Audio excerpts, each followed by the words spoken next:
Oh, look at this. Hey, Michelle. There you go. We got. Hi, Susan. Hi, Michelle. Rebecca. Hooray. Hi, Hope. Hey, Hi, Rebecca. everybody. Hi, Rebecca. Gang is all Hi, here. Rebecca. People, hi. Hey, Clifford. Oh, Oh, hi, Michelle. Elkind is here. Hey, Lauren. I Hi, don't know if you can Sue. see me, Hi. but I'm doing one of these. Hi, Tom. Thank you. Hi, Hi, Lauren.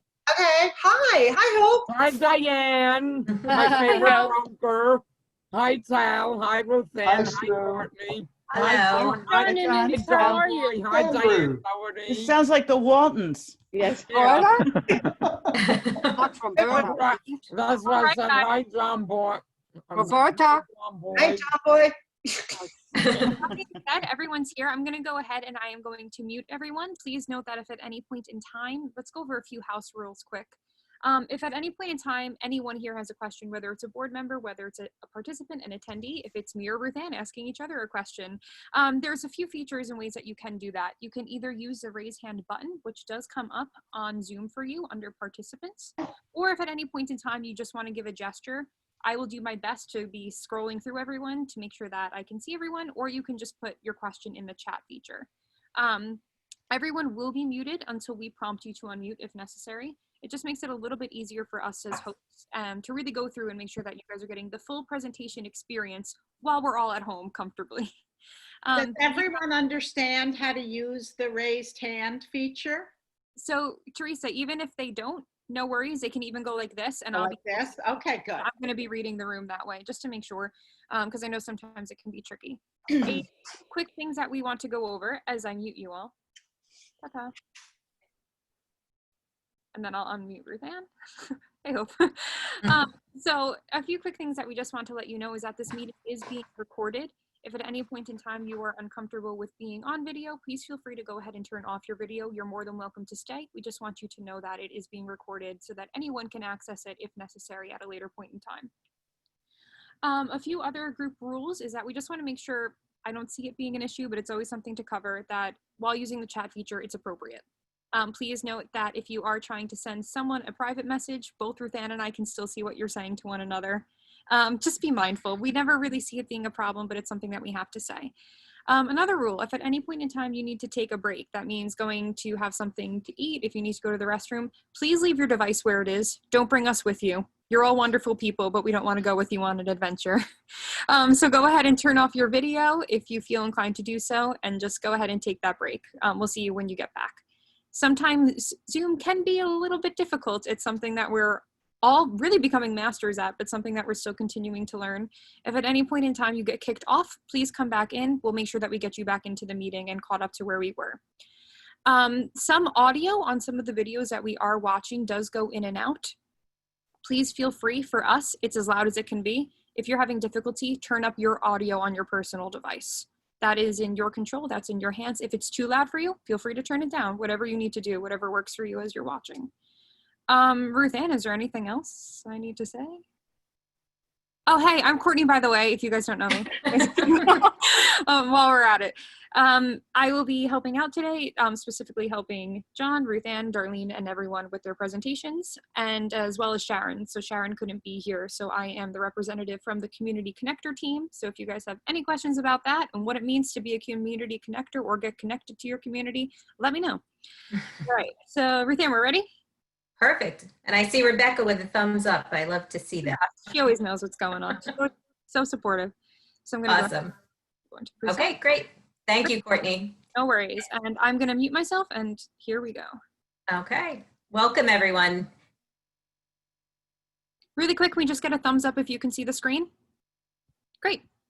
Meeting. Bear with me for just 1 second.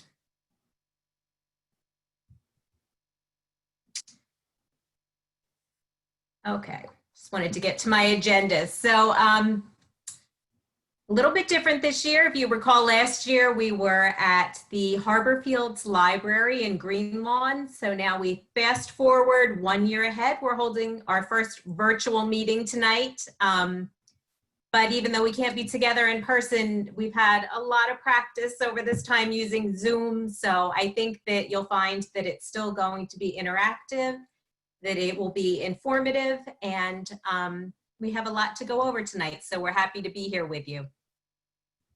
I am going to go through the agenda with you. Courtney, if you put the slide up for me, that's great. We're going to welcome our board of directors and introduce everyone to you tonight. We'll hear from Tal, who is our board chair. We're going to get a financial update from Diane Dougherty, who is our treasurer. We have some exciting news from John Innes, our vice chair. He's going to talk to us tonight about the financial situation with the foundation and how that may impact membership considerations. We're going to hear from Courtney regarding our program committee updates. And Sharon, unfortunately, couldn't be with us, but we do have a great video from her giving us some of the updates regarding the fundraising committee. Our featured speaker this evening is Dr. Darlene Megiddo-McLaughlin. She's going to be doing a talk for us regarding returning from COVID. It's a new normal for all of us. Some considerations that you may have as a self-directed individual or someone who is supporting a self-directed individual. So that's sure to be a great talk by Darlene. So let's go ahead and get started. Great, and just so you know, Ruth Ann, Darlene did just join us, so she's here and she's ready to go. And Darlene, we're just kind of going through the motto of if you want to say something, just give a hand or put it in the chat, let me know, and I'll come and unmute you if needed. Sure. I'm sorry. I was trying to be here early, but my puppy is not cooperating. Things happen, no worries. We'll All right. I'll see you guys in a bit.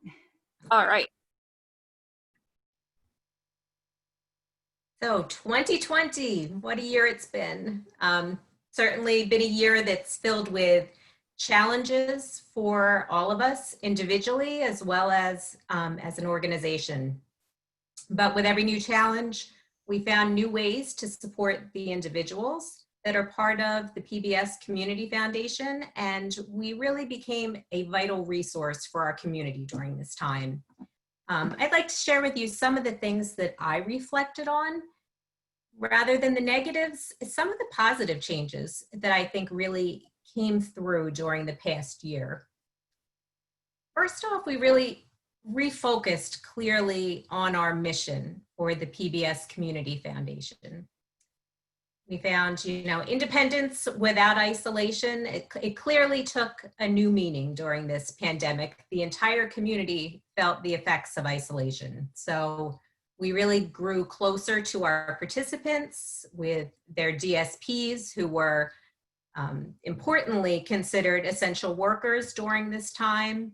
We provided resources, we provided connections, we provided education and support. So that was really positive. In just a 2-week period of time, we transitioned all of our initiatives to an online platform, and we had more people participate than ever. We had people from all over the island that were able to connect, try new things, meet new friends. And for other people, we've been hearing that by simply maintaining a normal routine, that was a lifesaver for many. So we were glad to be able to do that.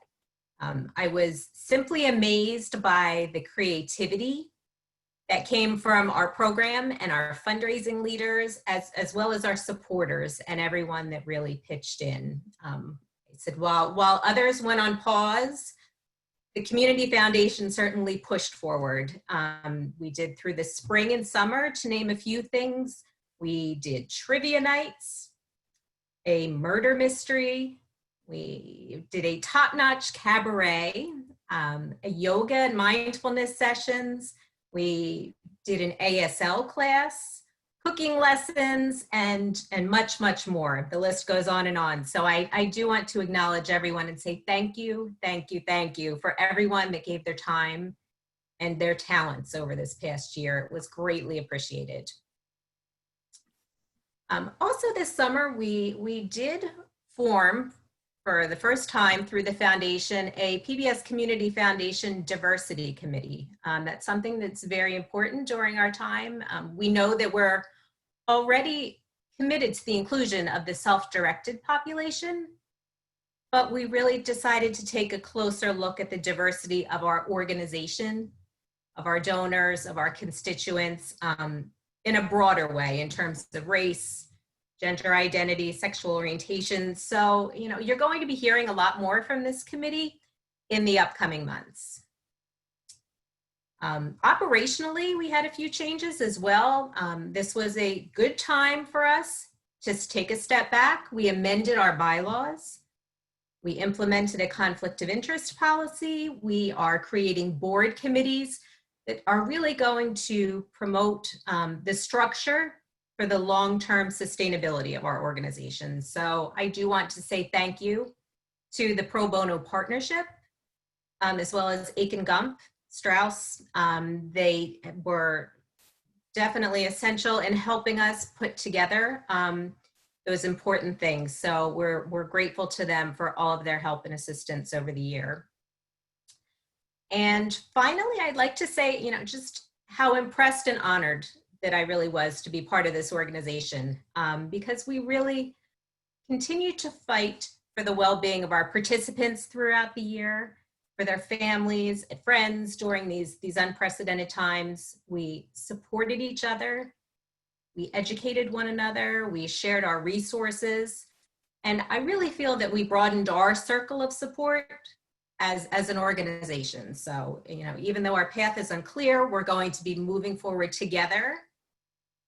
But I will say to all of you out there this evening that we do need your help. We need your help now more than ever so that we can continue this good work that we've done throughout the year. So as we look ahead, I want to go ahead and introduce you to the folks that made this all possible, which is our board of directors. So Courtney, if you'll flip the slide. Sure, and what I'm gonna do is once I flip, if you are a board member who's here, when you're introduced, I'm gonna go ahead and unmute yourself. If you wanna give a wave, you can say hello to everyone coming up on your screen.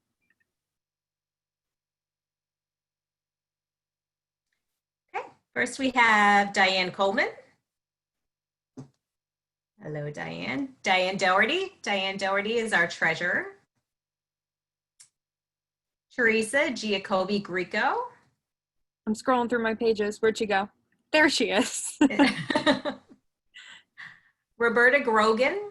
Roberta Grogan is our newest board member. We're so happy to have her. Roberta is from Nassau County, and as we expand and bring in people from Nassau, we're so happy we've been able to start doing that more over this past year. Roberta has already jumped right in. You came to our car wash just recently. Roberta did a great car wash as a fundraiser that really helped us out as an organization and was a great opportunity for us to finally get out a little bit and get together with our friends and have a good time. Again, I'm Ruth Ann Hartney. I'm the executive director. We have John Innes, who's our vice chair. Hi, everybody. Barbara Mayo. Barbara couldn't be with us this evening. Darlene Megiddo McLaughlin. Robert Savitsky. We have Paul Scancarelli. I'm not sure that Paul is on yet this evening. He should be joining us a little bit later. And last but not least, our board chair is Tal Orion. I'd like to turn it over to Tal now to say a few words. Thank you for the beautiful start and all these things that are so we know all well, but it's always good to bring it up and to hear it. So hi everyone, it's my honor to welcome you all on behalf of the board of directors to our annual meeting. It's just a year, I think exactly a year since I was elected. And as the chairwoman, I really consider this as an honor and a big challenging as well. This year hasn't been a life as usual. Few months after we had our meeting, we found out that we are having a rough waters to test in our near future. Our sailboat was going through stormy weather, the kind of weather we never experienced before. I'm very proud to say that our boat did not sink. With the help of all involved, community connectors, initiative leaders, my colleagues on the board, support staff, and our executive director, we were able to sail again to a safe port. All along, you, the members, were our inspiration. You are the reason we are here. Our new normal through Zoom has been a pleasure experience. I attended numerous initiatives and enjoyed seeing how you all enjoy, look forward, and take part in them. I'd like to wish all a year of joy, fulfilling your dreams, making strides in whatever you do. And I look forward to have you all stay with us for a long time. A special thank you to the PBS team and your DSPs who works tirelessly to help navigate your daily life. Thank you all for coming. And I'm already enjoying this start, and I'm sure you will too. Thank you for coming. Great. Thank you, Tao. I'd like to just take a few minutes when we flip the slide to show you a short video, a bit of our year in review. So some of the activities that we've been involved with, you'll see a few changes, but I know you're going to see many smiling faces. So let's take a look at this video. All right, here we go.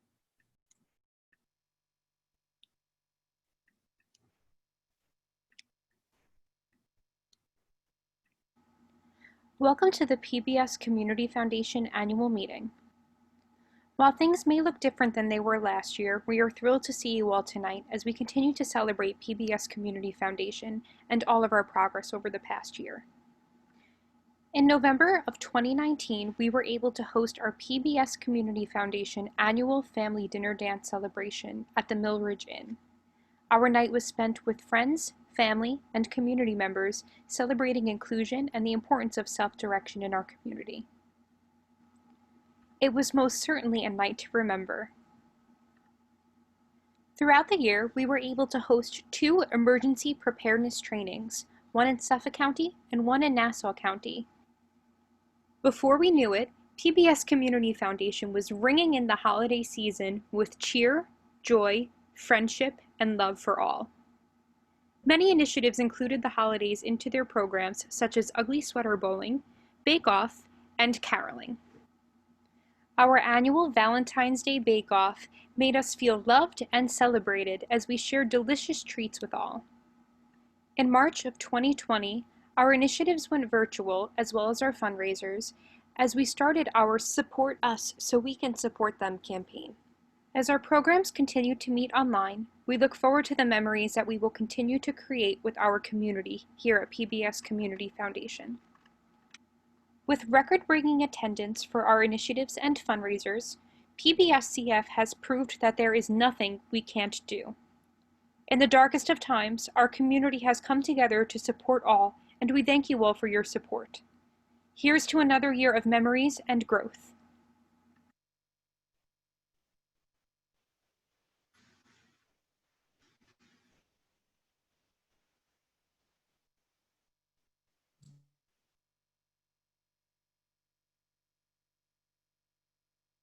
Love seeing so many happy faces out there. I'd like to move on to now our treasurer. Great resource for us. We're so happy to have Diane Doherty. She's going to give us a financial update for the organization. Diane? How's that? There you go. Okay. Hi, everyone. My name is Diane Doherty. I am the treasurer for the PBS Community Foundation. I have served as the treasurer for the past 2.5 years. Prior to being the treasurer, I was a parent board member, and I enjoyed both positions. I feel they're very rewarding. It has been a challenging year for the foundation, as Ruth Ann has mentioned. We have remained committed to keeping our programs and initiatives in place despite the financial hardships. that resulted from the pandemic. Unfortunately, many of our in-person events and fundraisers had to be canceled, and as a result, the foundation has experienced a significant loss in revenue. Our accountant prepares our 990 report, and that report is available for you to view on our website. With us this evening is John Spinelli. John is the CPA for our foundation, as well as an advisory member of the board. I'm going to pass it on to John now, who will discuss in further detail the financial position of our organization. John Spinelli, you out there? Hello. Hi, everyone. It's nice to see everybody again. It's been a while. As Diane said, I prepared the Form 990, which is the federal tax return for 2019. I can go over that briefly, and also the revenue and expenditures for the first 7 months of 2020. Great. Would you guys like to pull up what you shared with us, John? Yeah, I forward that to, yep, you can pull that up. No worries. Give me 1 second. Okay. Not that, John. Sorry. All right, there we go. Okay. Before I get to that, that's the 7 months. Let me go over I didn't send you the 990. Well, did you put the 990 up or no? I can just do it. That's very quick. The 7 months is more detail, so I'll go over that, what's on the screen. But let me go over the 990 first for 2019. For 2019, we had brought in revenue of approximately $43,000.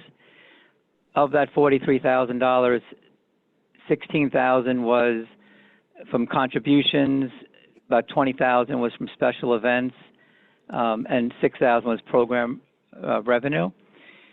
In 2019, we had $53,000 in expenditures.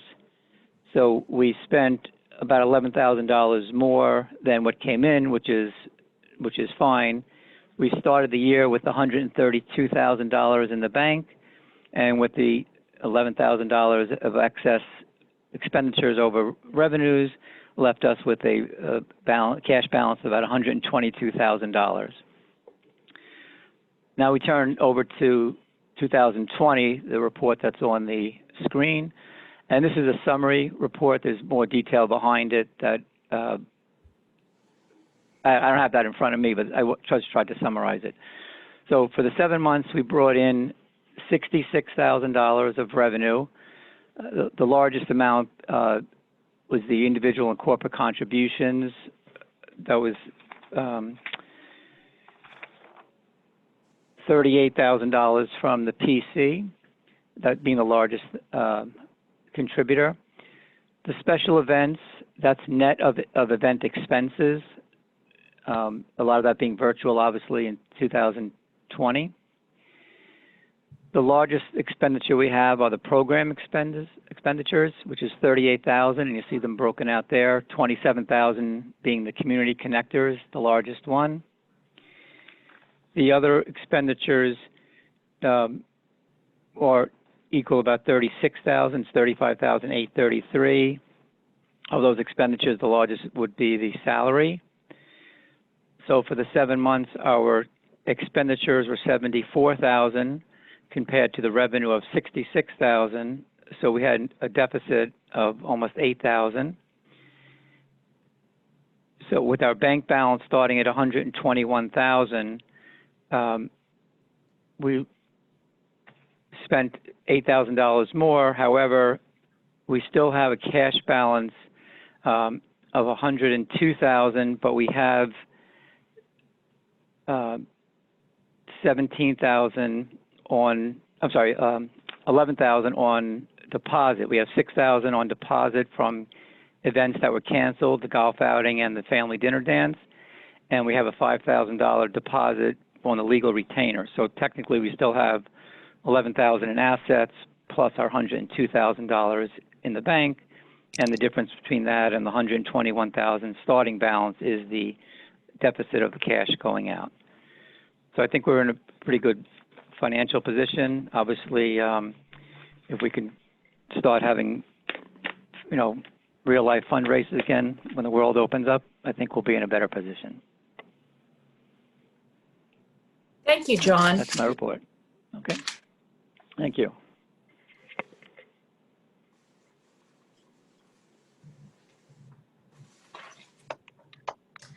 Okay. Diane D., did you have anything else that you wanted to add on your report? Um,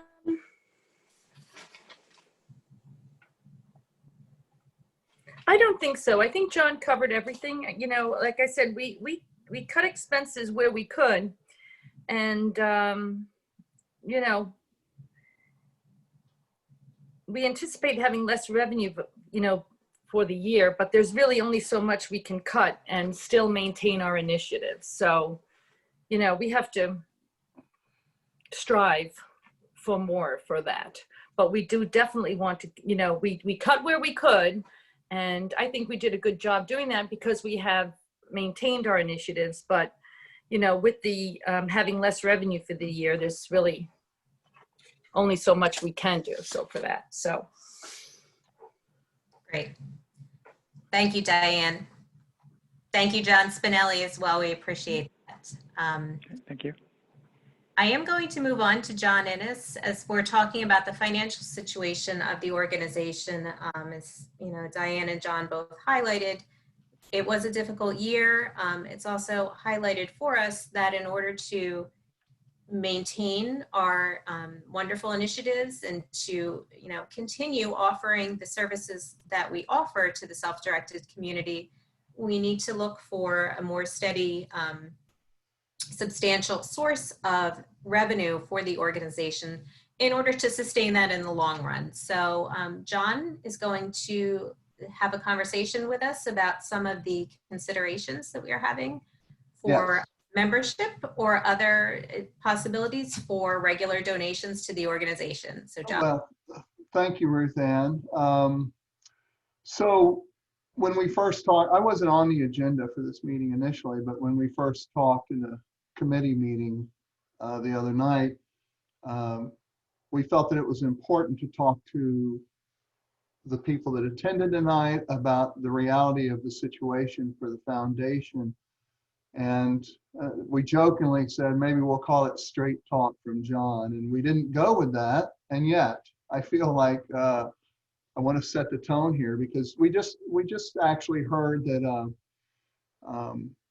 you know, we have $100,000 and a little bit more in the bank. But just like everybody else in the world, this pandemic came out of nowhere. And I don't want anybody to not understand that it has thrown everybody for a loop in terms of financing. So where last year we had, it was mentioned we had $38,000 in a corporate donation.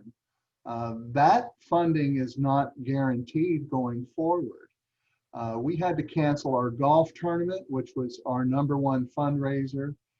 It was on the calendar, and just like everybody else, we had to cancel that. We also, unfortunately, are going to go virtual with our dinner dance, which is fine, and I hope we get great participation. But overnight, the environment that we operate in changed, and we did such a great job. And I got to give so much credit to Ruth Ann and Courtney and to Sharon for being able to pivot so quickly and keep the self-determined community connected. The folks that, you know, we've been working with since 2012 as a foundation, and it means so much to us. We've done so many things over the years.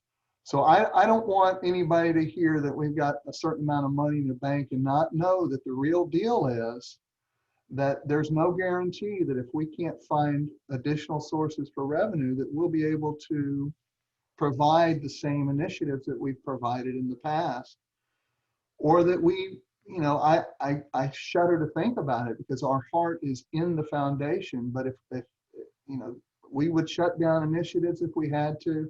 And I'll talk a little bit about some of the reductions. And I know I'm talking a little bit longer than I had planned. Courtney, if you can go ahead and advance the slide. Let's go ahead.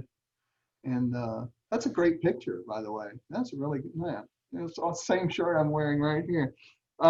So anyway, we love the self-determined community. It is so important to us. All of the board members a piece of our heart. And Paul, it's good to see you down there on the bottom. Paul joined us. I don't know if you can see his video, but Paul and Bob Savitsky last year were introduced at the library as new board members. And so we're celebrating a year of their membership on the board. But we are all about community, and we are all in this together.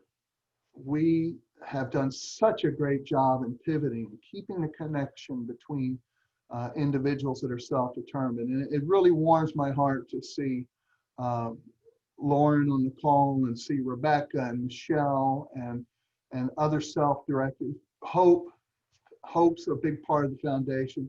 It is so important to us that we are able to keep these things going. But the truth is, there's dark clouds on the horizon, and we need some help.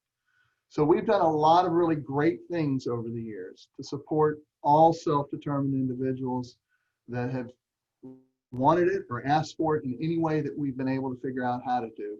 And we want to be able to continue to do that.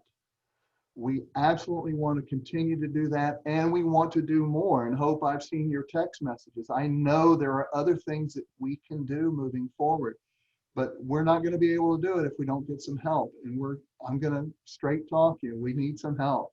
So the foundation needs your support to help keep this going. Thank you, Courtney. I'm going to move ahead. So I've already mentioned, I think March 11th, everything was all full steam ahead. March 12th, I think everything was dead in the water. And that's not just true for the foundation. I know that's true for a lot of people, a lot of organizations, every not-for-profit out there, I think, unless they're directly connected to COVID and issues of diversity, have struggled. I know it's not just us, but you're here and I'm talking to you because you're the people that are affected.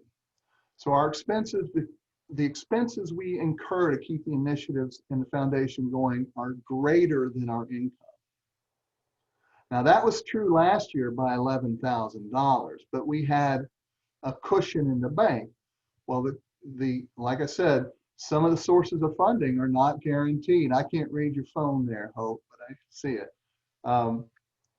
The corporate sponsorship, the corporations that were able to give money in the past are under great pressure themselves and may not be able to give in future. In fact, I don't think we can count on that at all.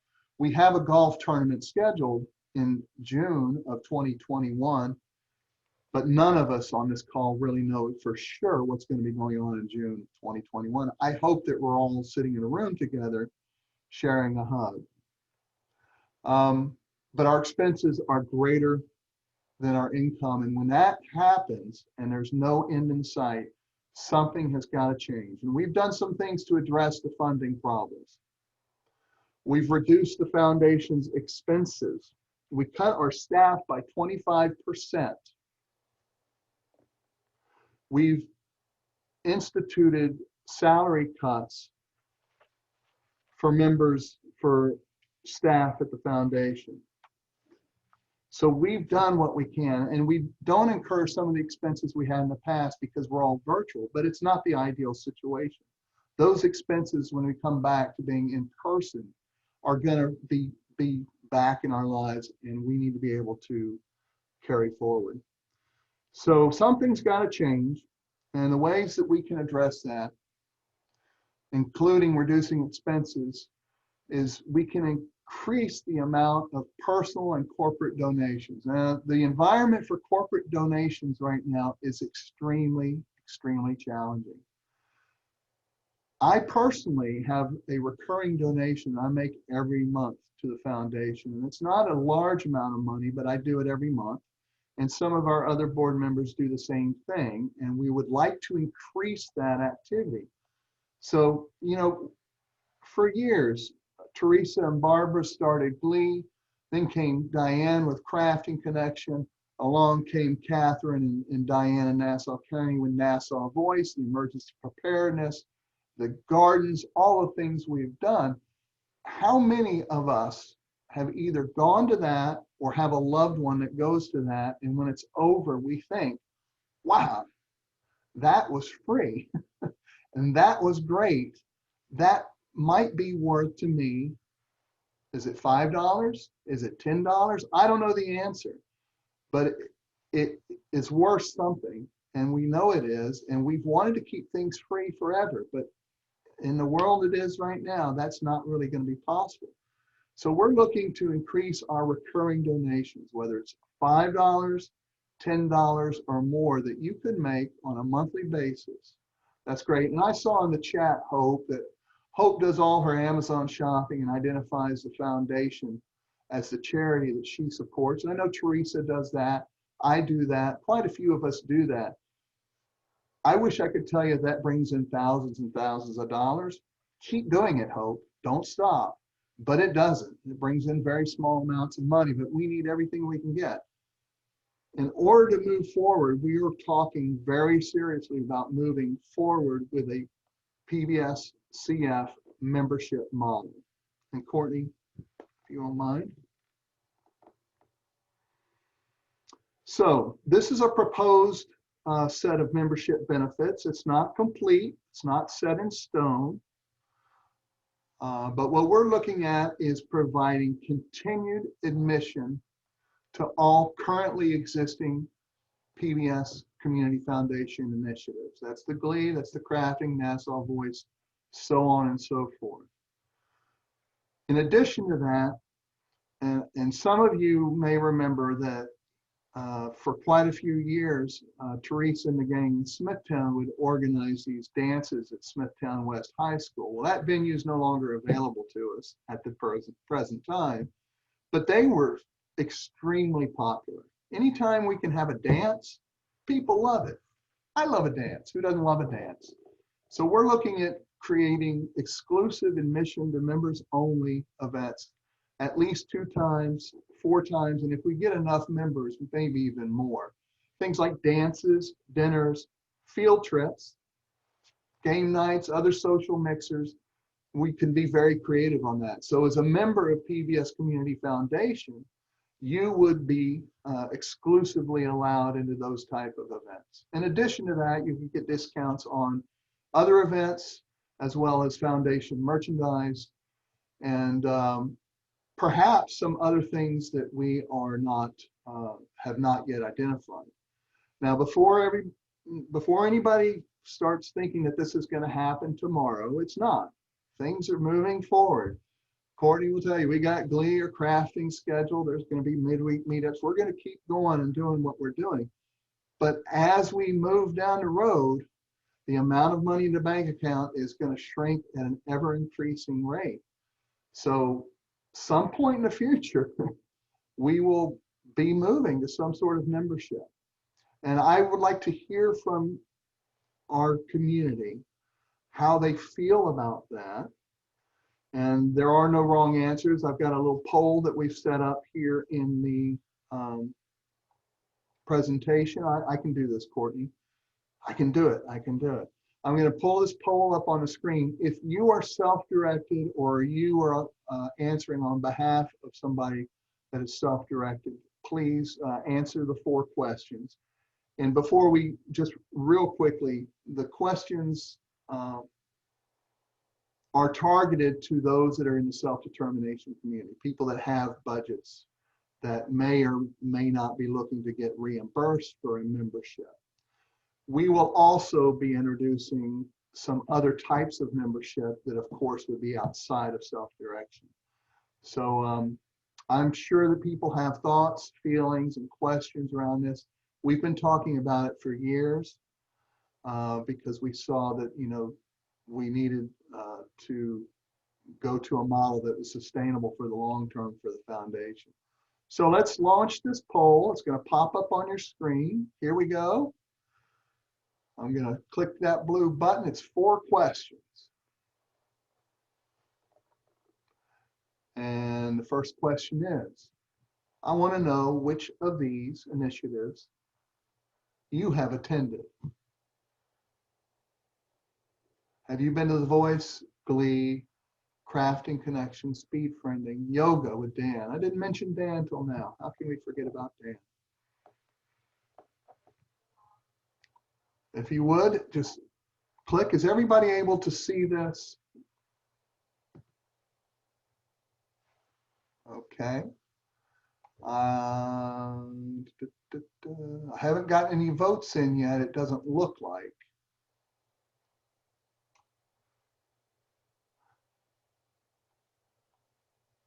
And Hope, I'm letting you know that the Long Beach is in Smithtown, just so you know. There's a Long Beach in Smithtown. I'm getting some responses in. I really appreciate that. And I do not know if you're able to scroll down on the poll yourself. I'm only on one side of this. We will make these questions available to you as well through a Google survey that we will set up and send out to the community wide, as well as post on our website. The second question, which of these best describes your feeling about the PBS initiatives that you've attended? And your choices are, I haven't been, I enjoy them very much and try not to miss them. They're usually enjoyable, or I could, either way. And Hope says, I can't submit, it won't let me. Hope, I assure you, you'll have another opportunity. If your technology absolutely will not work right now, we'll figure out another way for you to answer the question, I promise. The third question, and if I'm moving too fast, please do something. If I'm moving too slow, I'm doing the best I can. I'm from the South, I talk slowly.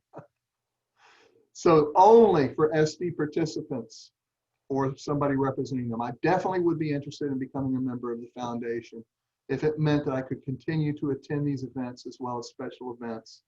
And it says 4 times a year. If our registration is not such, it could be 2. I meant to change that, I just forgot. Thank you for voting. Question number 4, if I could be reimbursed for admission to all current initiatives, admission to special events 2 to 4 times a year, plus discounts to other fundraisers and PBSCF events, the annual family dinner dance, and so on and so forth, I think a fair monthly price would be, and there are the choices. And right now I have 6 responses on that final question. So it's asking about a monthly amount that you think is fair. Now that we've had that poll up for 3 minutes, I've been talking a lot. At what time do I take it down? Courtney, do you have an opinion? You're better versed in how the flow goes here. I don't, but I do have a few questions that were put into the chat that Great. be unmuted, someone I will ask, I'll mention. And I know we have other things on the agenda, but if the board is okay with it, I'd like to spend a few minutes, if it's okay. I know we want to keep on track. Okay, what are the questions, Courtney? All right, so I'm going to end the poll this way we can see you, John. I think Okay. that's great. So Darlene also just posted right now, which I think is important. She said, is membership reimbursable through the FI? Well, the thing is, that's a great question, and we are looking to build a membership for self-directed individuals that would be reimbursable through an FI, but that's not our decision to make. So recently, the FIs have become pretty strict about not advising people about how to structure their community classes or their memberships, because I understand that, because there's some ethical questions there, because memberships are meant to be for the community, open to community members, whether they have self-directed budgets or not. So we would attempt to structure it that way. We have every expectation that it would be reimbursable, but the way it will work, and I've already got 3 volunteers that are willing to pursue this route, is we would have to build the membership package, price it, and then the family or the individual would have to submit it to their FI. They won't talk to us directly up front about it. Great question, though. Great. There's a comment from Lauren Guerin saying, I think an annual membership is necessary. So Lauren, thank you for sharing that with us. Lauren, we love you and we love your support, and we love everything you do for us. Thank you for that. I have another question that says, I think membership benefits are a good idea, but will you let people who have low income have significantly decreased rates? Well, that's a great question. I do too. I think this is important. again, the self-directed memberships will be geared with the expectation that people would be able to get reimbursed through a self-directed budget. So if somebody doesn't have that budgeting available in their budget, they'd have to work with their broker and submit the documentation to get that allowed. If we're talking 25 bucks a month, what is that, 250? That's $300 in a year. That's on the low end. It's not a whole lot of money, but there would be a small handful of people that absolutely couldn't pay that. And we haven't worked out whether there would be any scholarships. Right now, we're not talking about any discounts. If somebody showed up at an initiative without a membership, we would have something in place where they could go once, check it out, see if they like it, and then the expectation is they would come back with the hope that they would want to become members. And we will likely have some sort of individual admission. So it may be $5, it may be $10. I saw a flyer for a crafting group that meets out east, and I do believe they were charging $50 for an hour in crafting. So we're not going to be anywhere near that cost. Great, thank you. I just want to put in that Michelle and Liz just shared that having a membership due is a good idea. That when Michelle was in Girl Scouts, they had yearly dues, which could be comparable, absolutely. And we, Rebecca J did ask to speak for a moment. So Rebecca, I'm going to go ahead and I'm going to unmute you if you're ready. Hi, can you hear me? Yeah, thank you. Thank you. Hi, for Rebecca. Hi, John. How are you? Wonderful, thanks. I just want to say, as a participant of part of PBS, we couldn't thank all the staff for all the things that you guys do for us and show your love and your support and care. And we truly, from the bottom of my heart, I want to say thank you, and I would love to give back and help you guys out as a thank you. That's all I want to say. It means a lot to me. Keep up the good work, Rebecca, and you keep doing that art. I've seen your artwork. It's really awesome. I also do photography too. I was thinking if you guys ever had like fundraisers, I would love to take good pictures, you know? Thank you. Yeah. We'll keep that in mind. I won't forget, I promise. All right. I'm going to mute myself. Thank you, dear. Thanks for sharing, Rebecca. And those are all the questions that I received. Okay, I appreciate your patience. I love the feedback. I feel very positive about it, very uplifted. And Teresa said, many of us have always wanted to keep things free, but now that it may not be possible, the priority to keep membership low and affordable. Absolutely. We're not in this to we're not looking to build an empire or, you know, a big thing. We're trying to keep things going and expand it and enrich what we've been doing. Thank you for that, Teresa. Thank you. Okay, I've spoken enough. We'll get a membership survey with the same questions circulated somehow using email, using the newsletter, and posting on the website. If you answer more than once, but you don't have to do that. Okay. Thank you, everybody. Great. Thank you, John. Thank you, everyone, for your feedback as well. I'd like to go ahead and turn it over now to Courtney. I believe she has another great video for us, and she'll tell us a little bit about some of the changes with our programs over the past year. So, Courtney? Hey, here we go. All right, guys. It's good to see everyone once again. Thank you guys for all coming on here. We have a few people who hopped on a little bit late. So thank you guys for joining us and making this part of your day. We're excited that you're here. So long story short, we all know that we were faced with some very difficult times over the past few months. Specifically, I remember meeting Ruth Ann at the office, and we sat down and we had CDC in front of us, all this paperwork, as well as paperwork from the World Health Organization about COVID-19 and how it's coming over here and how we can best protect ourselves. Ruth Ann and I were on Amazon finding the best prices for tissues, finding the best prices for hand sanitizers, with the plans to move forward, and we were going to do our best to advocate and make sure that we were able to have our initiatives for those participants. So then, that end of the week, we were told that we had to stay home for 2 weeks. And as everyone has had, quickly had to reevaluate and come up with a plan. But it's important to note that our plans were a little bit different. Our plans weren't about ourselves and our families and our loved ones. It was about a community and making sure that a community was still involved and a community was still engaged in something that means so much to so many people who get to come to our initiatives. It is wonderful to say that all of our initiatives very easily transferred over to remote. We had people coming from all over. At one point in time, we had a friend that moved upstate who popped on to Glee to say hello because he missed his friends here. We had people coming with supports that were not working directly with one another. We had people logging in from their own homes.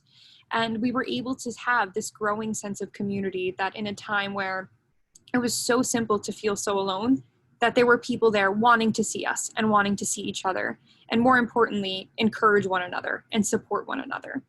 I am going to speak just as an example of our initiatives and the attendance that has increased, specifically with Nassau Voice, which is our singing group based in Nassau, that we have had more people. Michelle, I'm gonna shout you out. I know that Michelle has been joining Nassau Voice. I know that people from all the way out east have been joining Nassau Voice because it's a way to come together, meet friends, and sing with people.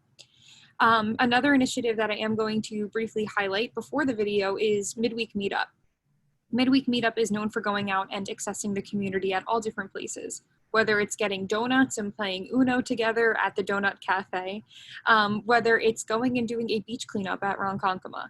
They're always finding ways to get involved in their community and give back. And we said, okay, so what are we gonna do? We can't go anywhere, we're all at home. And our initiative leaders for Midweek Meetup, Morgan and Monica, went above and beyond at asking people to come on as special guests, asking people and different community leaders to come on and say, hey, this is what I do, and bring something new. There was one day that we did have a mindfulness and meditation midweek meetup, which was so extremely successful.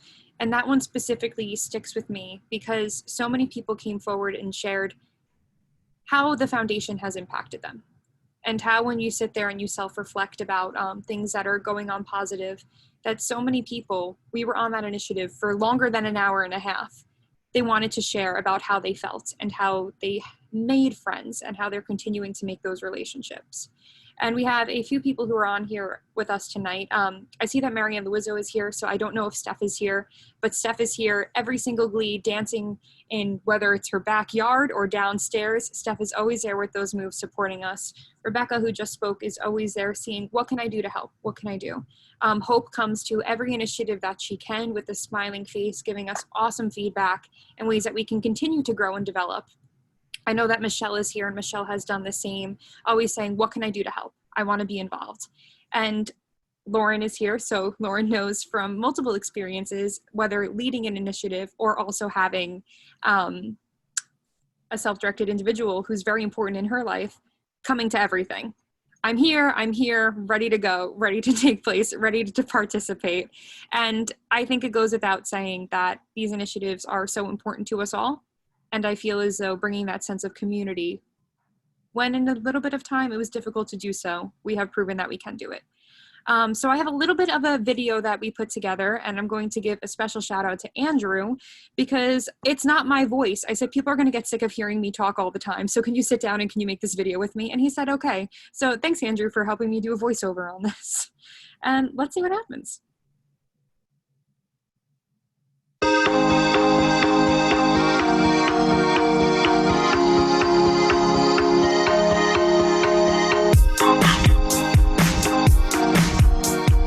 Welcome to the Positive Behavior Support Community Foundation.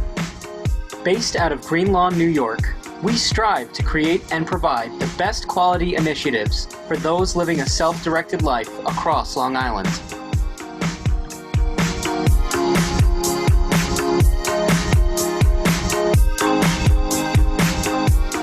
We have many popular initiatives that take place throughout the year. Here are just a few.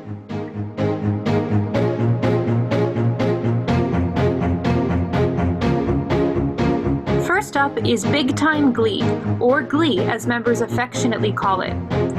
During Glee, members can expect to join us in music trivia, sing-along songs, dancing, and solo performances. We are always welcoming new members and hope that you come on down one day to sing with us. PBS Community Foundation also offers Nassau Voice, our Nassau-based singing group. Our Nassau Voice singers can be seen singing along to some classic tunes, such as Ain't No Mountain High Enough. You can catch Glee and Nassau Voice singing alongside one another at our annual family dinner dance celebration. You do not have to be from Nassau to join us in Nassau Voice. There's room for all.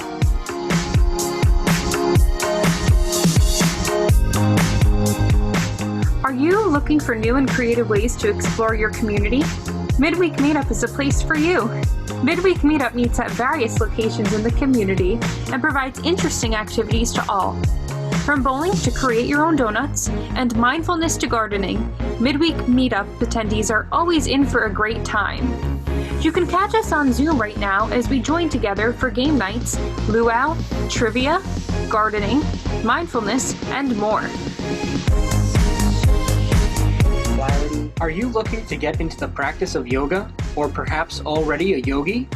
Join us for Yoga Without Boundaries, meeting every other week with our leader, Dan Elfawell. Yoga Without Boundaries allows attendees of all abilities to practice self-love and physical activity in whatever way works best for them. Come on down and join us for Yoga Without Boundaries.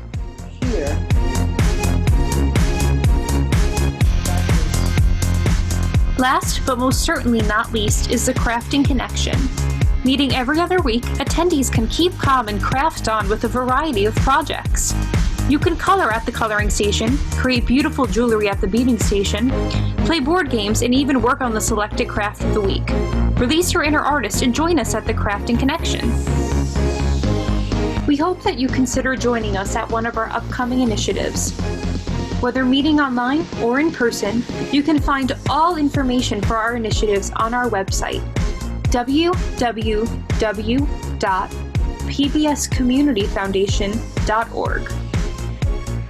Feel free to reach out to us with any questions that you may have by contacting us at info@pbscommunityfoundation.org. Thank you, and see you real soon.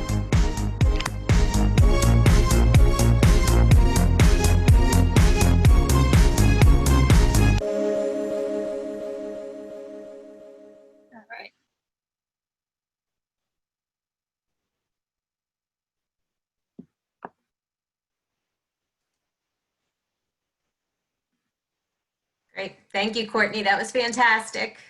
Yeah, no problem. Thanks. Next up, we have Sharon Borgia. Again, Sharon can't be with us today, but she did prepare a video for us to give us an update regarding fundraising and some of the activities that have taken place over the past year, as well as some of our ideas for going forward. I will tell you that the sound on Sharon's video a little on and off. Any of the videos that we are putting up today will be available on our YouTube channel. So we will give you access to that. We'll give you all the links. So if there's something that you missed or if you'd like to hear it again, we'll make sure that you do have access to all of these videos so that you can watch them on your own time as well. All right. Courtney, go ahead. Let's roll with Sharon. Hi, everyone. Sorry that both Kathy and I are unable to make today's meeting. I will be going over our 2020 fundraising campaign so far, as well as update you on some of the upcoming events that we have planned. 2020 was a year of transition. Both Kathy and I were newly installed as the fundraising co-chairs. We did create a schedule for the entire year that included many of our traditional PBSCF events, as well as some new elements.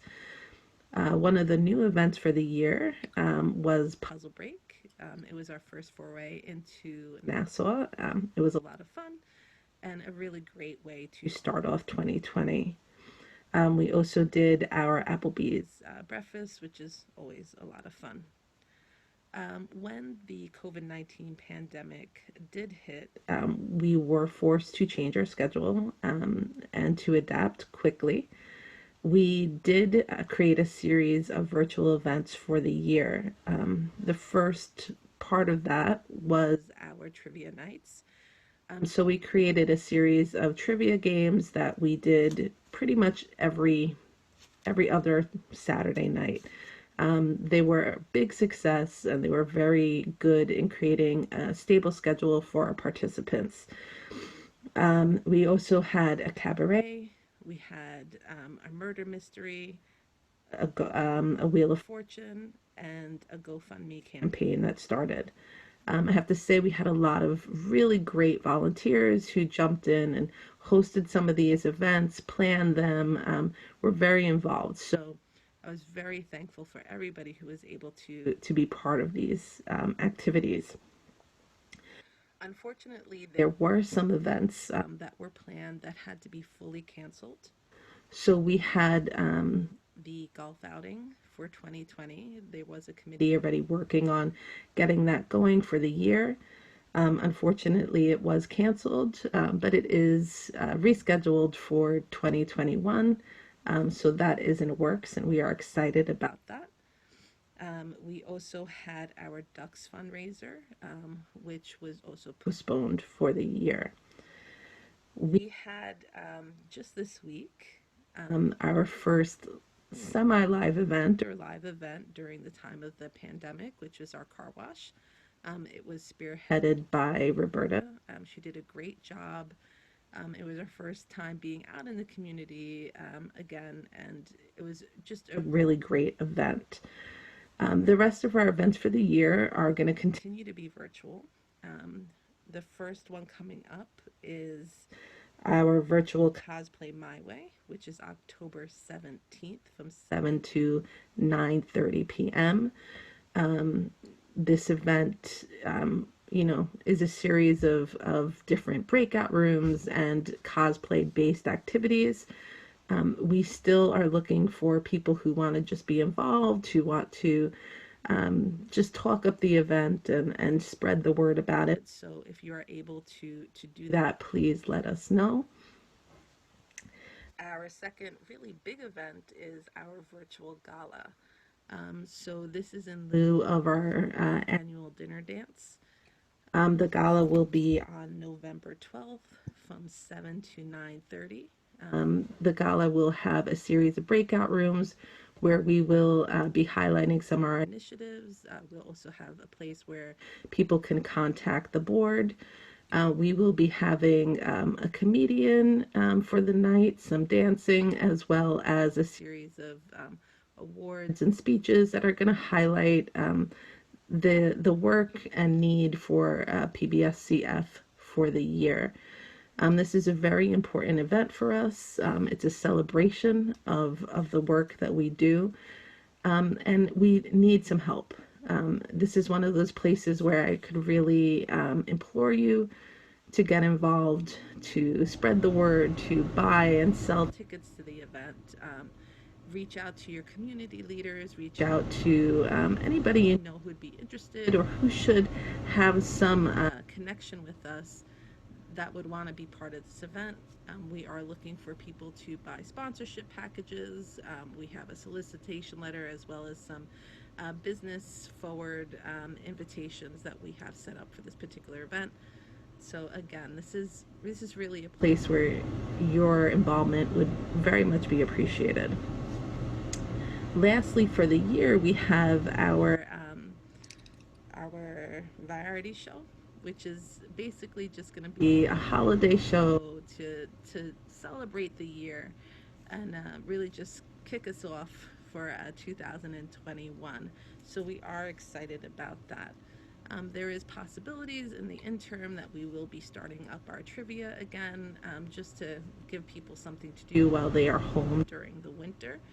But for the most part, the rest of the year is set out as is. Again, I just implore you, we really do need your support. When you see an activity or an event highlighted in one of our mailers or on Facebook, please feel free to share it, to spread out the word. The more you talk, the more you just share with people who PBSCF is and why it's important that they support us, the more that we are going to be able to grow and continue to support our participants. So please, again, contact me if you want to be involved at all. I thank you for everything that you have already done, for all those who have been involved, because everybody has really stepped up in such amazing ways. And I just implore you to continue to do that. So thank you. And if you have any questions, please feel free to reach me via email or phone. Okay. Thank you. Bye. Woo, Sharon! Virtual. Yay. You did it. You did great, Sharon. All right. Okay. Great. So thank you to Sharon for giving us that update, and Courtney, thank you as well. The two of you have been fantastic, and thank you working in that capacity as leading our programs and our fundraisers, as well as doing the community connector position for us, which is such an important job, keeping us connected to our community, to our business leaders, and really putting the word out for PBS Community Foundation. You know, it's been wonderful, especially through a particularly difficult time. So I would like to move on to our featured speaker for this evening. I'd like to introduce to you the founder of Positive Behavior Support Consulting and Psychological Resources, the PC, as well as the founder for the PBS Community Foundation, Dr. Darlene Megiddo-McLaughlin. And she's going to be speaking to us tonight about returning from COVID-19. I'll turn it over to Darlene. Hi, everyone. So Ruth Ann, did you embed my presentation, or do you want, yeah, great. Okay, perfect. All right. So first, let me just say how impressed I am by your ability, all of you guys, to just kind of rebound and reinvent yourselves remotely. It's just amazing to see these videos, to see the creativity. I agree. I'm very appreciative.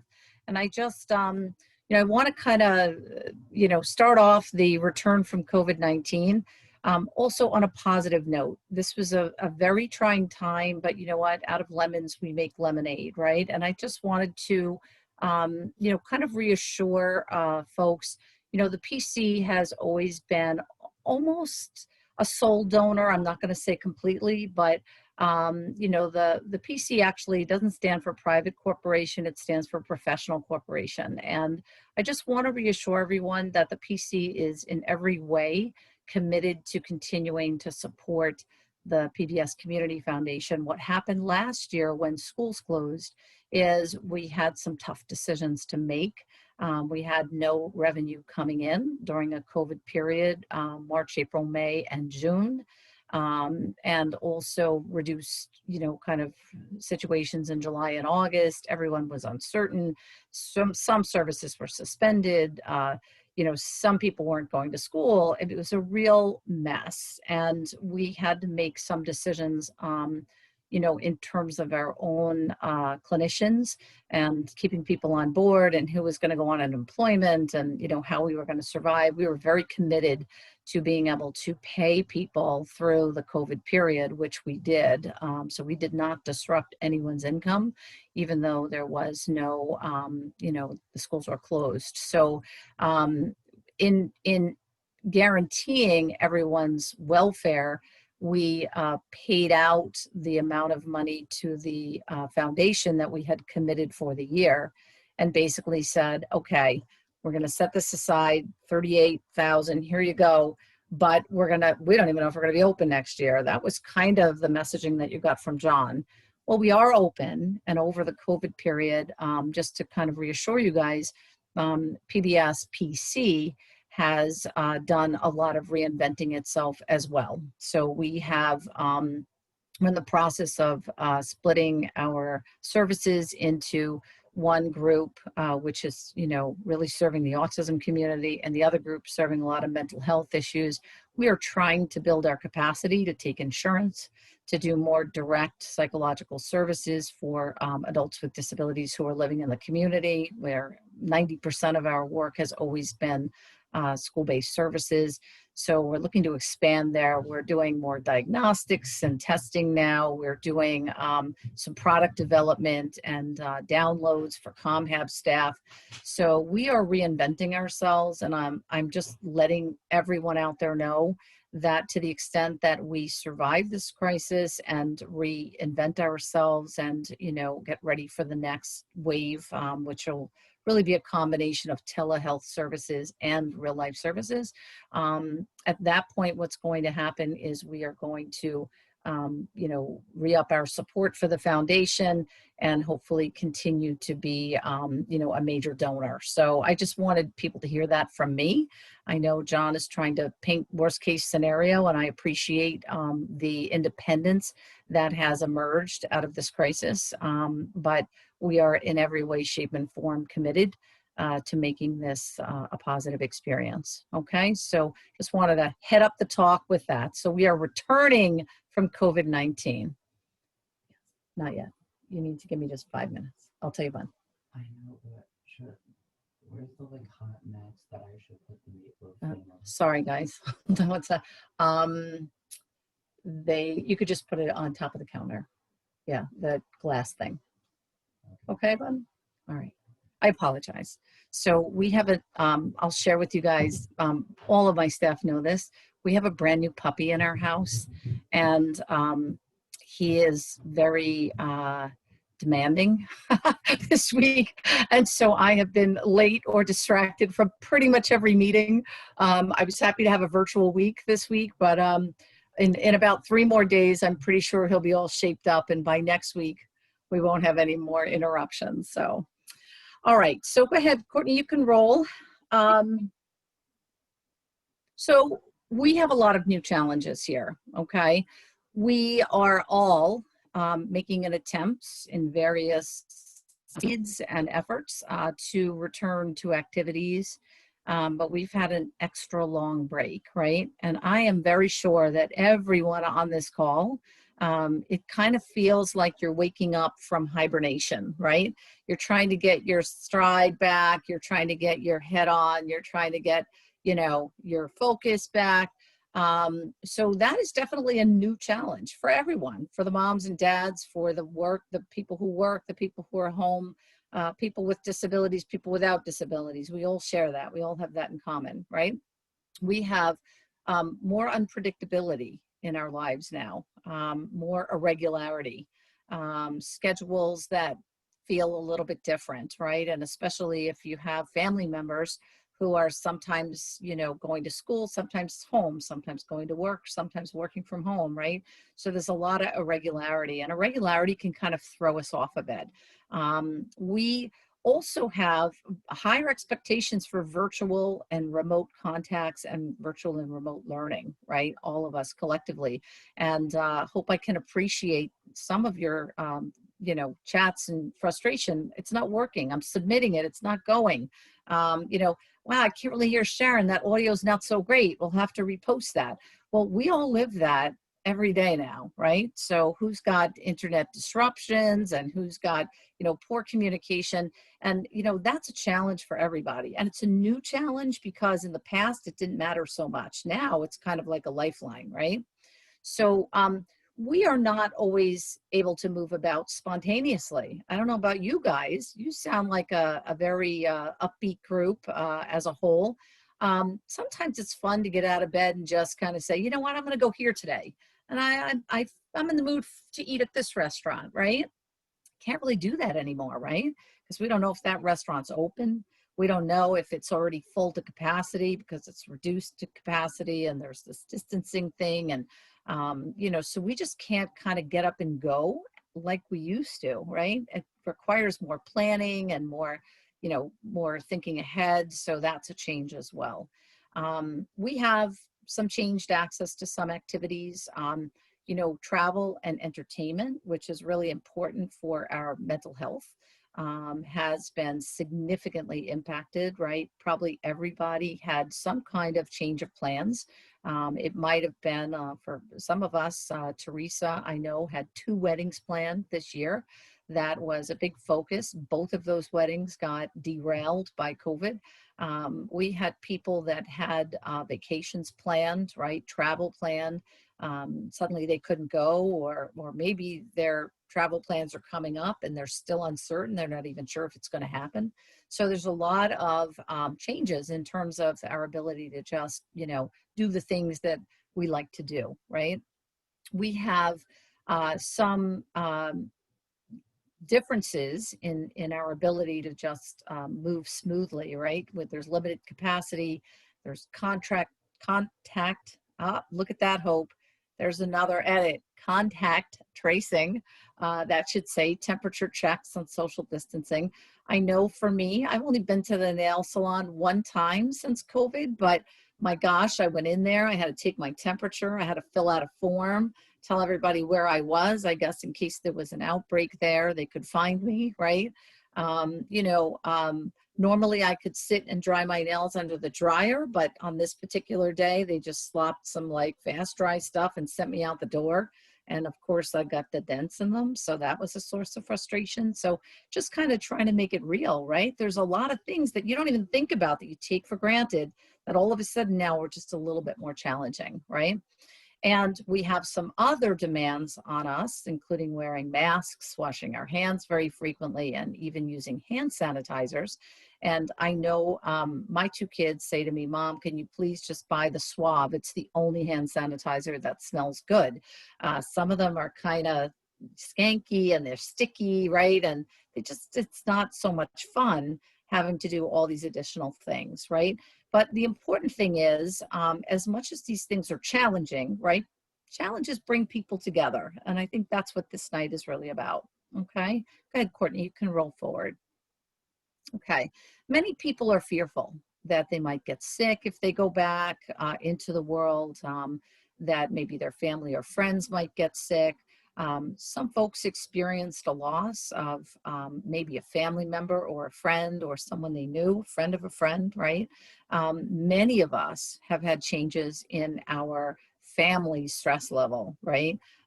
Just people being impatient because they're stuck at home, or maybe people lost their jobs.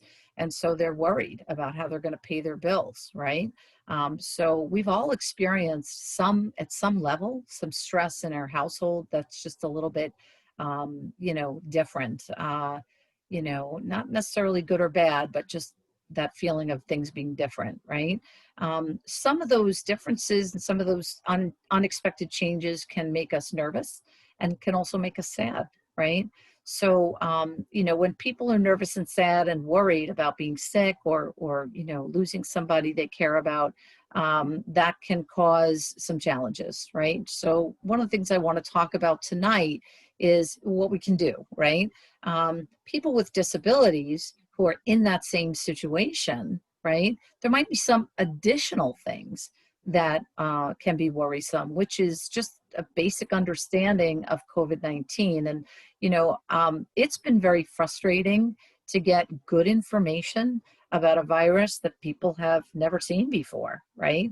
So, one person says it's contagious, the other person says it's not. This one says, it's deadly, the other person says, no, you really may not have any symptoms, right? So you don't know what to believe. So, even people without disabilities are challenged by that, but there is a certain amount of understanding about viruses and novel viruses that really can be helpful in knowing how to move forward, right? So, but also some people with disabilities have challenges with communication, right? So it's hard for them to make their needs known, to communicate their feelings about this, to express the worry, right? So sometimes people just kind of keep to themselves instead of reaching out to other people. They kind of shut down and become very, secluded, right? Sometimes people with disabilities may struggle with coping skills, right? And I'm so happy to always see Yoga Dan, because Yoga Dan is a great source of coping skills, right? He really helps us to, picture things in our mind and to breathe in a certain way and to relax all of our muscles so that, we have more command over what our body's doing, right? Sometimes people with disabilities have more difficulties with disruptions in routine. It's harder to be flexible. They like to have predictability. Why? Because their world is just more, clearer and concrete and more, more, satisfactory when you know what's coming, right? It becomes a source of anxiety when, things are hitting you from every direction. And sometimes people with disabilities have sensory challenges. And so wearing a mask is really hard because maybe they really can't breathe and they can't control their breathing to be able to wear the mask successfully. Or maybe just washing their hands or using that hand sanitizer is just really upsetting to them, right? So we have things that we all share in common, and each of us as individuals may have more or less, impact based on, who we are. Okay. All right. Next, Courtney. Okay. So what we have to do here is kind of plan for success. So we're returning from COVID. We know we're in a situation where there's a lot of demands on us. What can we do? Okay, Courtney. Okay, so the first one is to try and build a repertoire of better skills to manage the environment, right? So here they are. We want to increase our understanding. What is happening? What am I supposed to do? What do I need to do to be safe, right? We'll go through these in a minute. Communication skills. How can I let other people know that I'm really feeling worried or sad or scared inside, okay? What can I do to communicate to other people what my needs are, what my wants are, right? Increase coping skills. What can I do to stay relaxed? How can I keep my routine consistent and get ready for those transitions that I know are going to be a little bumpy? And if I am having sensory challenges about masks or about hand sanitizers or hand washing or any of the other demands that I'm facing right now, what can I do about those? Okay, so that's what we're going to cover in another few minutes. We're not going to be much longer. Go ahead, Courtney. Okay, so increased understanding is really about having a basic knowledge about COVID, its transmission, its spread, ways to reduce risk. The CDC, which is the Center for Disease Control, is the authority on COVID. They're posting the most recent information. I don't have their website here, but it is on the PBS Community Foundation website as a resource, along with some other things as well. But visit there, right? If you're really looking for information, go visit those websites, read up about it, figure out what it's all about, and try and understand it in the way that you can understand it. What does the person need to know to be safe, right? There's lots of social narratives and stories that we can create within our circles that help with understanding.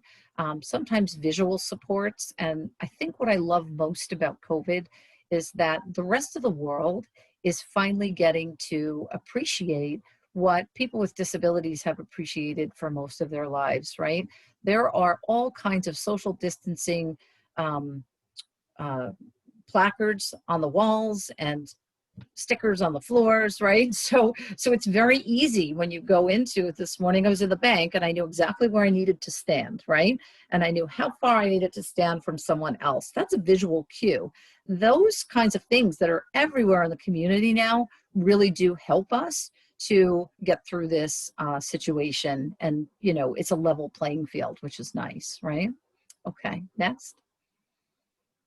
Okay, increasing communication. So people who lack the ability to communicate may be more anxious, maybe more depressed, maybe more frustrated. So communication is really key.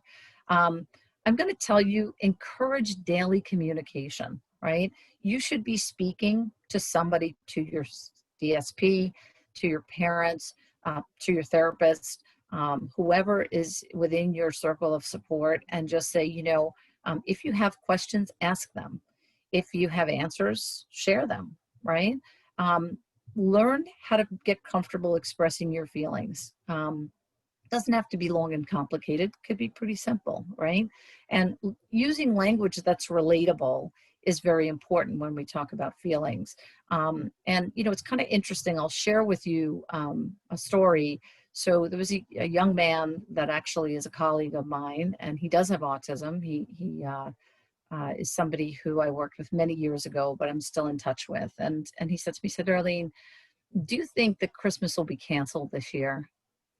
And I knew, because I know him very well for many years, that what was in his mind was, oh my gosh, everything is canceled. Christmas could be canceled. There'll be no Christmas. And so I took that and I said, you know what? Obviously, he's unsettled about something. Let's talk about this. So we sat down for a couple of minutes, you know, at lunch, and I said, no, Christmas will come regardless. Yeah, it may look a little different. We may have different amounts of people in the house or different kinds of, you know, celebrations, but for sure it will definitely come. And I said, you know, why are you thinking about that? And he said, well, you know, I'm worried about COVID. I'm worried about the second wave, and you know, he's hearing on the news that, you know, things could get really bad again. And, you know, so we kind of talked about it, and I know that he kind of is into weather. So I said, you know what? I said, let's think about hurricanes, right? It's hurricane season, right? Yeah. Well, we've had all these storms, right? A hurricane, when it first starts up, is very powerful and can be very dangerous. Yeah, it can be. I said, sometimes when the storm gets over the land, it starts to break up and it becomes wind and rain, not necessarily a dangerous storm, just one that causes a little bit of an inconvenience. I said viruses are kind of similar to that. They start out very strong and powerful, and then usually over time they'll weaken and attenuate, and usually it's a rainy day. So you could see the stress just reduced from his body, because he was reassured that in a way that he understood, in a way that he could relate to exactly, you know, what the expectations were. Problem solving is also an important part of communication. So if something is bothering you, tell somebody it's bothering you. Enlist help from your circle of support to try and come up with different solutions. And you'd be surprised at how creative members of your circle will be. And hopefully everybody has stayed in touch with members of their circle remotely and virtually, right? And you have lots of people you can reach out to. Okay, go ahead.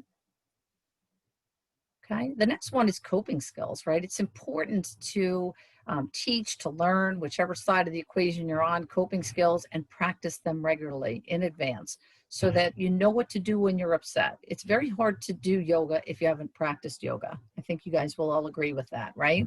So what you want to do is you want to choose something that works.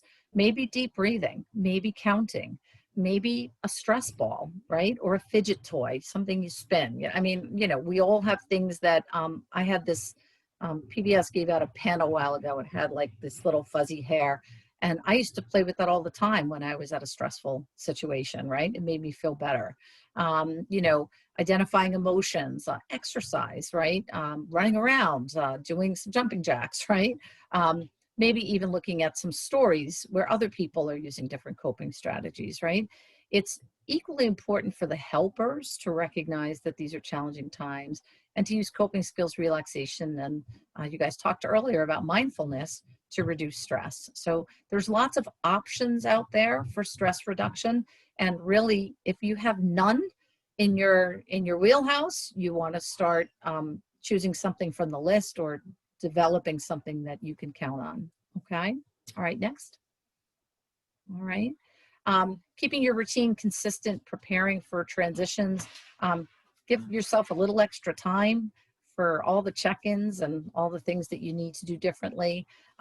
Make sure that you reward yourself or your family member for flexibility, right? Because we all need to be flexible. Things keep changing. That's the one thing we know about COVID, right? Nothing is set. Everything is kind of in motion all the time. So flexibility becomes important. And visuals can help predictability, right? Throw up a calendar, a schedule. I love the PBS website, which has the schedule of events, right? You can go there, see what's happening, counting down for transitions, using, taking something with you. If you're really worried, if you're really fearful about, let's say, going to work, right? Because you haven't been there in 6 months. Take something that makes you feel good. Stick it in your pocket. No one has to know it's there. You know it's there, right? And it helps you to relax. It could be like, maybe a little keychain or a little, stuffed animal or something that makes you feel good. Okay. All right. Next one. Okay. Sensory challenges. You have to kind of practice wearing a mask, washing your hands, using hand sanitizer, even for short amounts of time, right? If you can't tolerate a mask all day long, then put one on for 2 minutes. And then the next day, do it for 3 minutes. And then maybe for 4 minutes, right? And build yourself up. I think that's important. And, you know, always make sure that we recognize initiative. When someone's taking precautions on their own and they're not, you know, having to be asked all the time, I think that's a great thing to recognize. Okay. Next. All right. And this is my last slide. If things escalate and you become even more worried, even more sad, even more stuck at home, then here's my advice. Stay calm, cool, and collected, okay? Because it will be okay. Nothing is so urgent that it has to be done right at this moment, right? You know, when I say limit the number of probes, what that basically means is, you know, don't hassle yourself or someone else too much about things. You got to be a little bit more flexible, right? Time and space solves a lot of these problems, okay? We can try again tomorrow, you know?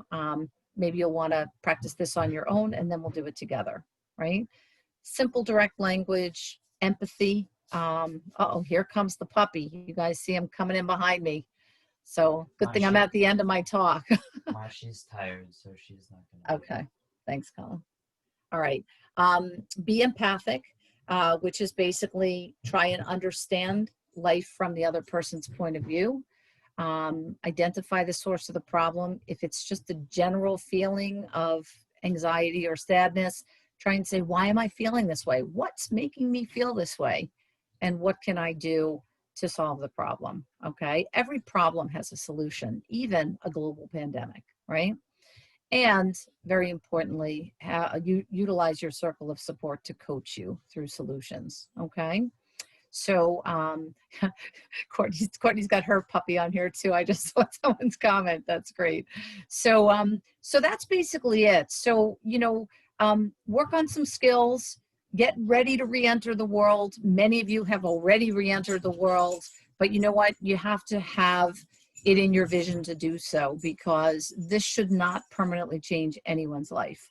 This is at best a you know, a temporary inconvenience, and, you know, at worst, an opportunity for you to work on some things and then come out a little bit stronger, okay? So that's it. That's all I really wanted to address with you guys tonight, and I hope everybody leaves feeling very good about this group of people. They're pretty amazing, and I appreciate them if I don't tell them enough. You're all hearing it now. You guys are awesome. All right. Thanks, Darlene. Thank you, Darlene. Okay, I did want to go ahead and open it up to anyone that might have questions, whether it be for Darlene regarding any of the things that she just went over with us, or any of the topics that we covered earlier in the meeting today.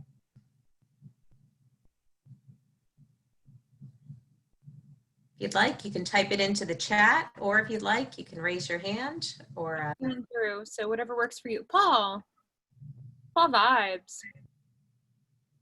I only have a few more minutes, but I just wanted to say, you know, how proud. I don't have much to say, but I'm very proud and grateful to, you know, be a part of this group. And as many of you know, I last summer was in a situation where my life was very overwhelming. It still is, like everybody else here.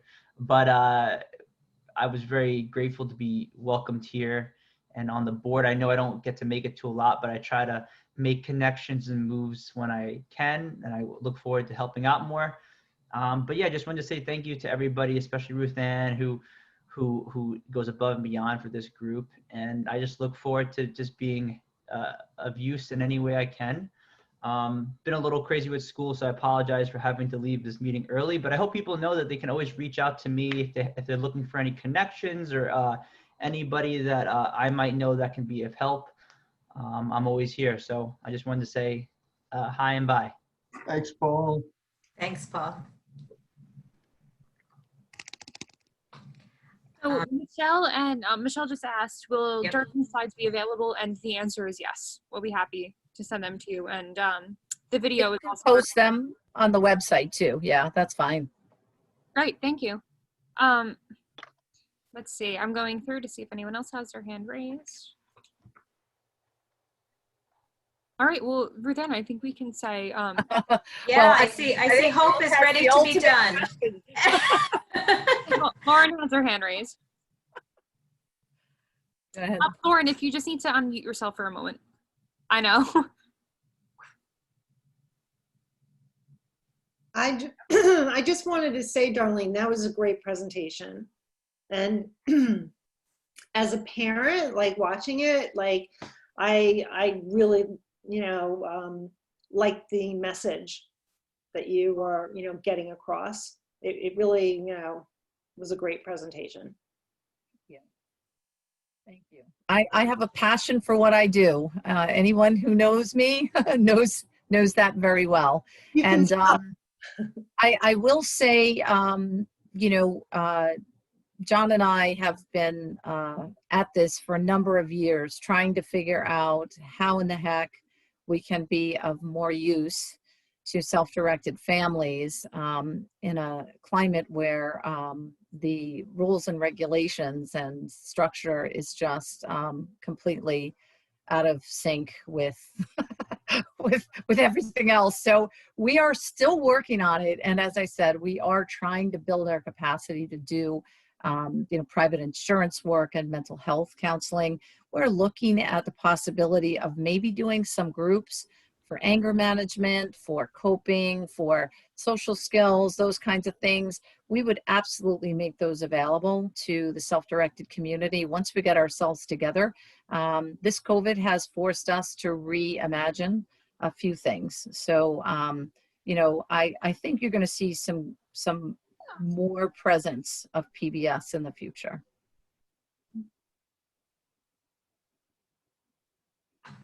All right. Thank you so much, Darlene.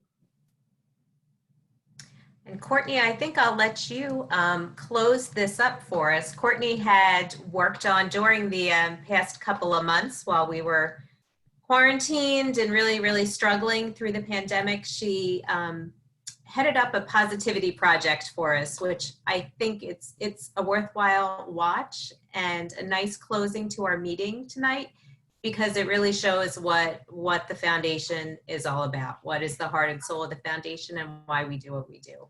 So please hang on for just 1 minute. Go ahead, Courtney, let it roll. It's pretty fun, I won't lie. Natalie. Hi, Micah. I'm well.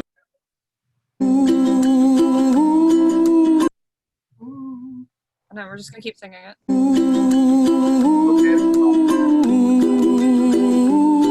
Hi, I'm Natalie. Hi, Micah. I'm well. And we're out here getting some fresh air because we've been quarantining this whole time, which is so important to do. So thank you everyone for doing that. And thank you to all the essential workers out there. But most importantly, thank you to PBSF for being awesome sauce. Way up high, and the dreams that you dream of once. Hi, PBS Community Foundation. We miss you all. We hope we can see you guys soon. Say hi. Bye, guys. Stay safe. Somewhere over the bluebirds fly,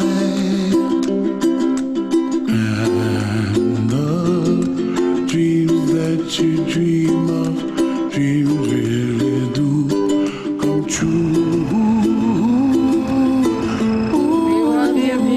Someday you wish upon a star, wake up where the clouds are far behind. Hi everybody, it's me, Michael Garrett from home. I like to miss everybody because they all do very fine. They're gonna be just fine. Because I love PBS Community Foundation because it was a good place to hang out for everybody else, because I'm gonna miss everybody else. But that's a great opportunity to to hang out with the people that I met because it was fun. But it's good. You know, it's fun. I had a good time. Stay safe. I'll be fine. Oh, why can't well, I see trees of green and red roses too. I watch them bloom for me and you, and I think to myself, Thank you to my DSPs. well, I see skies of blue and I see clouds of white and the brightness of day. I like the dark and I think to myself, what a wonderful world. The colors of the rainbow, so pretty in the sky, are also on the faces. Love you, PBS Foundation. We love you, PBS Foundation. Thank you. Thank you for always supporting those in need and just being a support to always lean on. Keep up the awesome events, right? We have awesome events like Cosplay My Way. Did you like dressing up? Oh yeah, oh yeah. We love it. All right, peace. Bye. They'll learn much more than we'll know, and I think to myself, what a wonderful world. Someday I wish upon a star, wake up where the clouds are far behind. Just want to say, stay safe. There are brighter days ahead, and we love you, PBS. That's where you find me, oh, somewhere over the rainbow, way up high.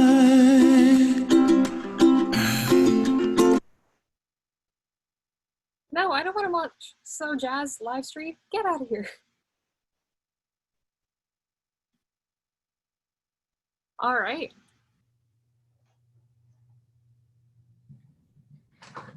Great, thanks, Courtney. Thank you again, everyone, for joining us this evening. We will make the presentation available, the recording, the slides. We'll have it on our website, pbscommunityfoundation.org. Of course, feel free to reach out to us at any time by email or by phone.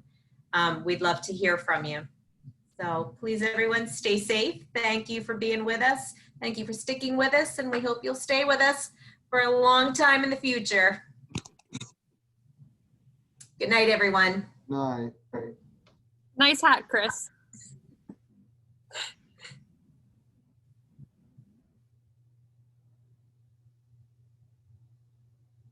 And John, I'm going to go ahead and I'm screenshotting your poll answers for you, Okay, thank you. so we can reference them. And Did it get the whole list of them? Yep, I'm going to do multiple of them. Okay. Good night, ladies. Good night. I'm going to make some ravioli. Tal, you're muted.